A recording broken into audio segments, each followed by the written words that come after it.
Hello students, welcome to AS education. AS education में आपका स्वागत है। आज हम लोग देखेंगे NCERT class 11th mathematics exercise 2.1। तो आज एक्सरसाइज 2.1 यानी कि चैप्टर 2 हम लोग शुरू करने जा रहे हैं, जो कि है आपका रिलेशन एंड फंक्शन। क्या है? Relation and function. तो रिलेशन को समझने से पहले आपको कुछ समझना होगा, जैसे कार्टेशियन प्रोडक्ट। कार्टेशियन प्रोडक्ट एक अहम चीज है। क्या है? Cartesian product. तो ये कार्टेशियन प्रोडक्ट के बारे में आपको समझना होगा, ठीक। तो कार्टेशियन प्रोडक्ट के बारे में हम लोग समझेंगे तो हम लोग रिलेशन एंड फंक्शन वही। तो यहां पे ऑर्डर्ड पेयर जो है वो बहुत महत्वपूर्ण है, ठीक। तो पहले हम लोग कार्टेशियन प्रोडक्ट के कुछ टर्म है, जैसे कार्टेशियन प्रोडक्ट है, इसके बारे में हम लोग समझ लेते हैं। जैसे कार्टेशियन प्रोडक्ट हमेशा टू सेट्स के बीच होता है, तो लिखेंगे कि Cartesian product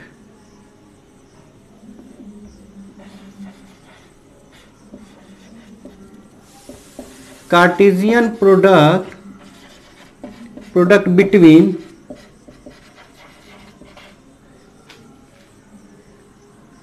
two sets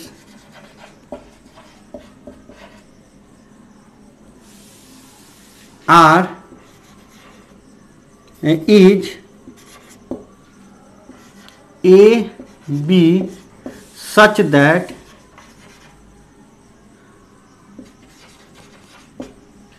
A belongs to A Cartesian product between two sets A and B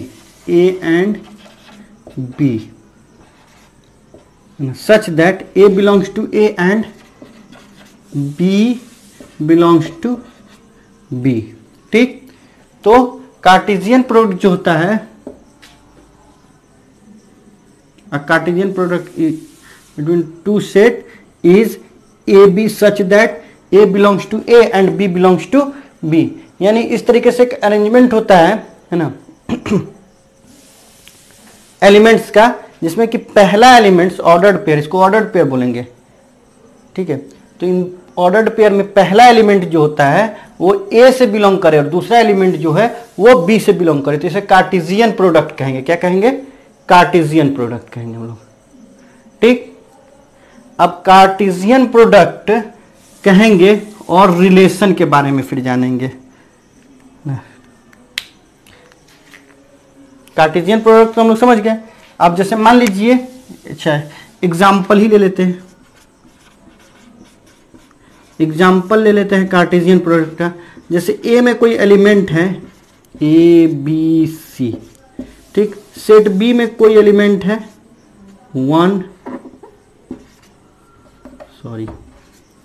set B में कोई एलिमेंट है 1 2 3, देन ए क्रॉस बी, इसे कार्टेशियन प्रोडक्ट को ए क्रॉस बी कहते हैं। इज अब ए से बी में हुआ तो ए 1 ए 2 ए 3 B1 B2, यहां पे बीच में कॉमा रहेगा, and B3 C1 C2 and C3। ये आपका कार्टेशियन प्रोडक्ट हो गया। अब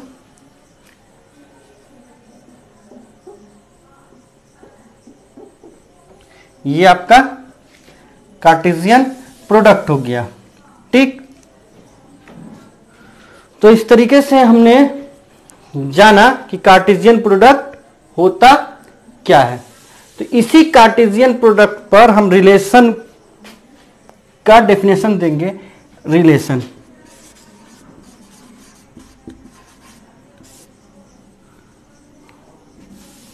a relation,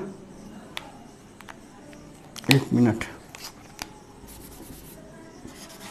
a relation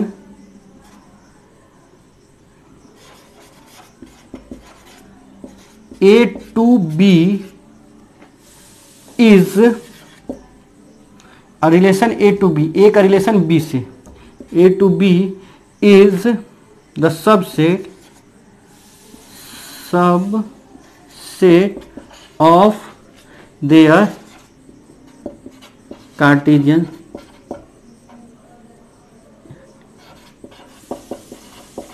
product. तो रिलेशन क्या है? रिलेशन ए से बी में रिलेशन जो है वो सबसेट है इनके कार्टेशियन प्रोडक्ट का। आई होप आपको समझ में आ रहा होगा कि रिलेशन क्या है, ए से बी का रिलेशन इनके कार्टेशियन प्रोडक्ट का सबसेट है।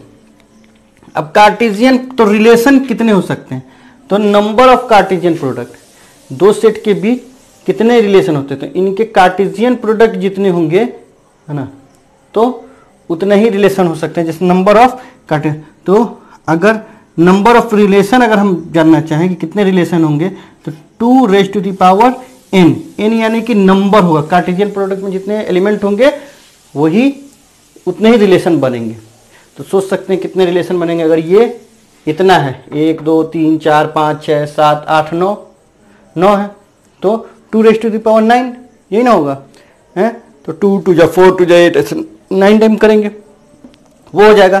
तो आई होप आपको कार्टेशियन प्रोडक्ट और रिलेशन समझ में आया होगा। आइए हम लोग एक्सरसाइज चालू करते हैं, इसे आप लोग नोट करें। तो आइए स्टूडेंट्स हम लोग देखते हैं एक्सरसाइज 2.1 में क्वेश्चन नंबर 1 आपका बोल रहा है, यहां पे क्वेश्चन नंबर 1 है कि if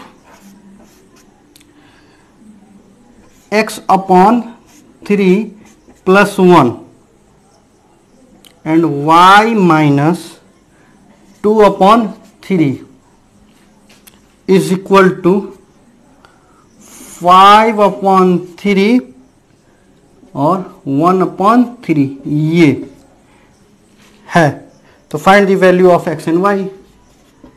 find the value of x and y, यही है आपका। तो अब देखिए स्टूडेंट, हम लोग इसको सॉल्व करते हैं।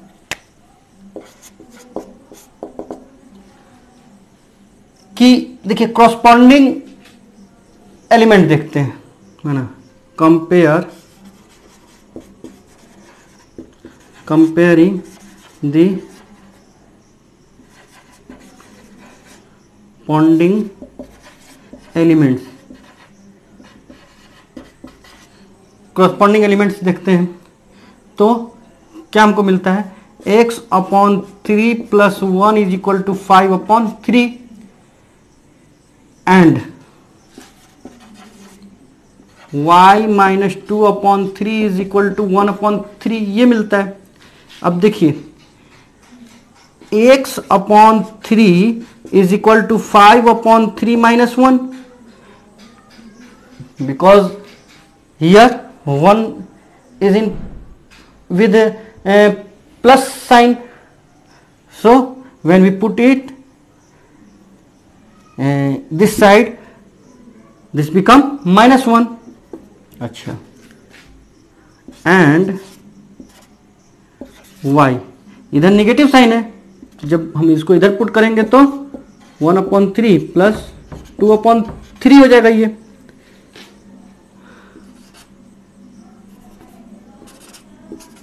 implies that, अब देखिए x/3 = 5 3 जा 3 1 जा 3, 5 - 3 2/3 एंड y = 3 एंड 1 + 2 यानी कि 3 1 जा 3। अच्छा, यहां पे देखिए x = 2/3 × 3, 3 से कैंसिल हो गया, तो x एंड y = 1। तो हम कह सकते हैं हेंस x = 2 एंड y = 1। तो ये हमारा सॉल्व हो गया, x और y की वैल्यू आ गई। तो इस तरीके से हमने क्वेश्चन नंबर 1 देखा। आप लोग वीडियो पॉज कीजिए या फिर स्क्रीनशॉट लीजिए, इसको नोट कीजिए अपने नोटबुक पर। हम लोग देखते हैं क्वेश्चन नंबर 2। तो आइए देखते हैं, ये क्वेश्चन नंबर 2 हमारे पास है। तो क्वेश्चन नंबर 2 में स्टूडेंट्स बोल रहा है कि the set A has 3 elements and the set B is equal to 3 4 5, then find the number of elements in A cross B, यानी कि इनका कार्टेशियन प्रोडक्ट में कितने एलिमेंट होंगे। तो आइए हम लोग देख लेते हैं solution. It is given that set A has 3 elements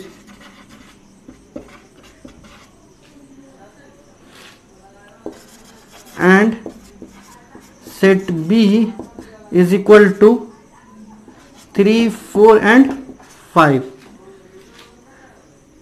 then हम कह सकते हैं कि number of A is 5 and number of element in B is equal to 3 ना है 3 and number of element in set B is equal to 3। तो number of element in A cross B is equal to क्या 3 multiplied by 3 is equal to 9। यही हमारा answer हुआ। तो ये question number 2 का आंसर हुआ। आई होप आपको समझ में आया होगा। जब नंबर ऑफ एलिमेंट से केवल मल्टीप्लाई कर देंगे, नंबर ऑफ ए में जितने एलिमेंट है multiplied by number of B का एलिमेंट, तो वो हमको निकल के आ जाता है। 3 एलिमेंट इसमें भी है, 3 एलिमेंट इसमें भी थे, 3 में 3 से मल्टीप्लाई किए, 3 3 9। तो ये हमारा हो गया। आई होप आपको समझ में आया। बस क्वेश्चन नंबर 2 है। आप लोग वीडियो पॉज कीजिए या फिर स्क्रीनशॉट लीजिए, इसको नोट कीजिए। हम लोग देखते हैं क्वेश्चन नंबर 3 तुरंत। तो ये है हमारा क्वेश्चन नंबर 3। क्वेश्चन नंबर 3 देखते हैं स्टूडेंट्स। सॉल्यूशन यहां लिखा है if G is this much and H is this much, तो find G cross H and H cross G। तो आइए हम लोग देखते हैं। G is this much, solution है तो given G is equal to 7 8 and H is 5 4 2। G cross H क्या हो जाएगा 7 5 7 4 एंड 7 2। यही होगा ना। फिर 8 5 8 4 एंड 8 2, ये होगा H cross G, H cross G। अब की 5 7 5 8 4 7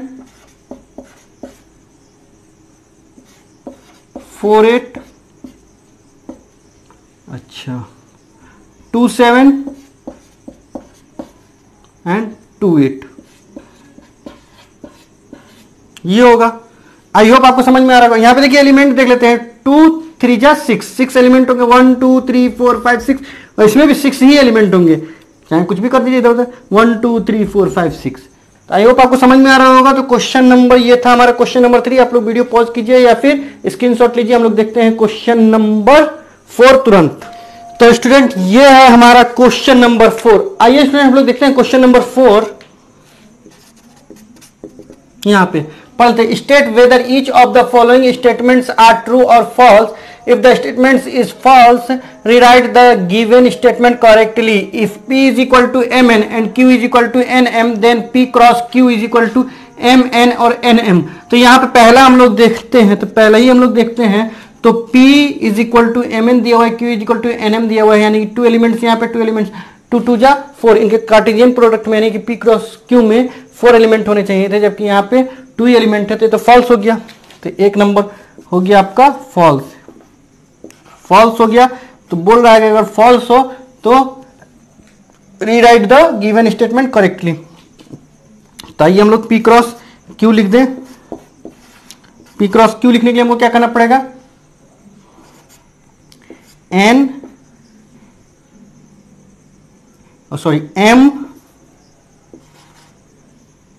N और MM NN and NM,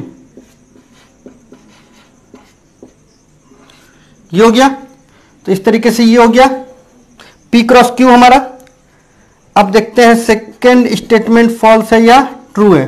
if A and B are non empty sets then A cross B is a non empty set of ordered pair x y such that x belongs to A and y belongs to B। तो ये तो सही है कि अगर non empty है तो वो भी नॉन एम्प्टी बनेगा, इसका कार्टेशियन प्रोडक्ट, वो भी सही है। और ऑर्डर्ड पेयर होगा एक्स वाई, जो एक्स पहला वाला एलिमेंट ए से बिलोंग करेगा क्योंकि ए आगे कार्टेशियन प्रोडक्ट में, और दूसरा वाला एलिमेंट वाई जो है वाई बी से बिलोंग करेगा क्योंकि बी पीछे है। तो ये ट्रू हो गया, ये ट्रू हो गया। थर्ड नंबर हम लोग देखेंगे, क्या है third number, if A is equal to this much and B is equal to this much then A cross B intersection five. तो बी इंटरसेक्शन फाइव में स्टूडेंट हमारा निकलता है फाइव, बी इंटरसेक्शन फाइव में फाइव। तो A cross five basically ये क्या हुआ, ए क्रॉस फाइव हुआ। ए क्रॉस फाइव में फाइव ही होगा क्योंकि अगर किसी से भी मल्टीप्लाई करेंगे तो फाइव ही हो जाएगा ना, जीरो एलिमेंट हो गया, बिल्कुल एलिमेंट ही नहीं है, तो फाइव, ये भी ट्रू हो गया। तो इस तरीके से स्टूडेंट आज हमने देखा क्वेश्चन नंबर 1 से लेके 4 तक एक्सरसाइज 1.2 का एनसीईआरटी क्लास 11th मैथमेटिक्स का। अगर आपको हमारा वीडियो अच्छा लगा हो तो इसे लाइक कर दें, हमारे चैनल को सब्सक्राइब कर दें और अपने फ्रेंड सर्कल में से शेयर कर दें। Thank you for watching. और याद रखिए अगर आपको अच्छा लग रहा है तो लाइक कर दें, नहीं अच्छा लग रहा है तो डिसलाइक भी करें, क्योंकि लाइक करने से हम मोटिवेट होते हैं और आगे अपना और बनाने की कोशिश करते हैं, लेकिन डिसलाइक करने से हम अपने आप में सुधार करते हैं। तो हम और अच्छे से समझाने की कोशिश करेंगे। तो ये था हमारा 1 से 4 तक। थैंक यू फॉर वॉचिंग, फिर मिलेंगे, गुड बाय।